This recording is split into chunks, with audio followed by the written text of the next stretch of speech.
Passive aggressive behavior is common in workplaces. It shows up silently, it affects conversations quietly, and it changes team energy without warning.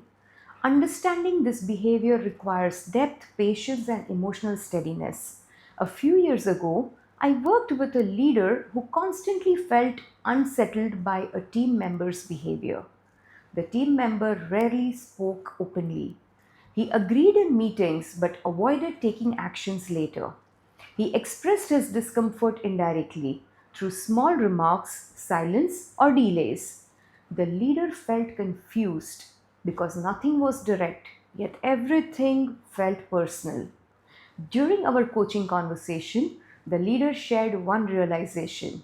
He said, I have been responding to the behavior and not the emotion behind it. And this sentence changed his perspective completely. Passive aggression is not about the action, it is about the unspoken emotion behind the action. Once he learned to address the emotional layer, the leadership shifted. The conversations became clearer, the tension reduced, and the team regained stability. This is the psychology behind dealing with passive aggression. Let us understand why this matters a lot. Passive aggressive behavior affects trust. It leads to misunderstandings. It slows down decisions, drains emotional energy, and leaders who understand these behaviors are able to bring balance back into the team. They create clarity where silence exists. They create safety where hesitation exists. And they create ease where tension exists. Handling passive aggressive behavior is not confrontation, it is emotional leadership.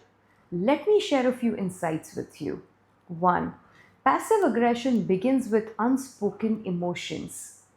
Passive aggressive behavior often comes from discomfort.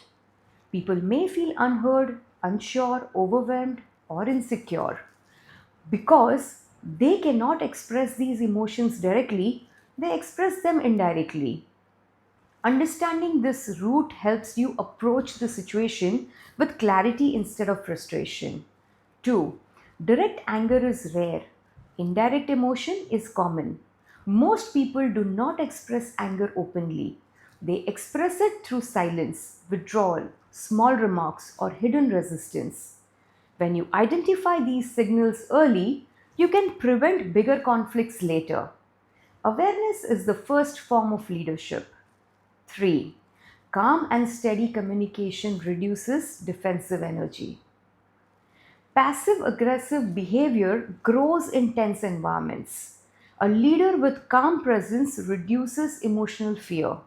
Slow pace, steady tone, open questions, these behaviors create safety and allow the other person to express what is truly happening. 4. Clarity brings people back into alignment. People who behave passive aggressively are often unclear internally.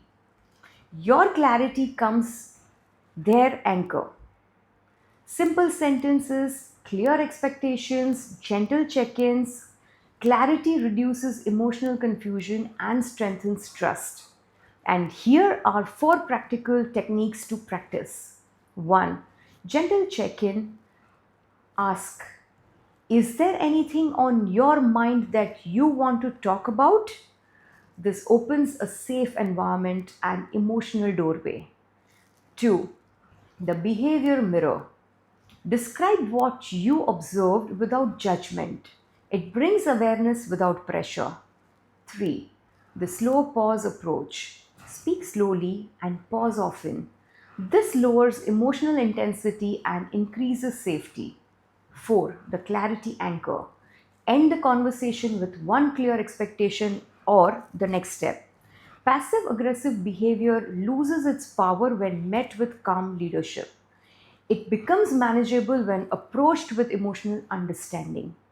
And it transforms when clarity and steadiness enter the conversation. A leader's presence can heal silent tension. Your stability becomes the foundation for the relationships. If you are strengthening your leadership presence or preparing for a bigger role, I would be glad to explore how coaching can support your next steps.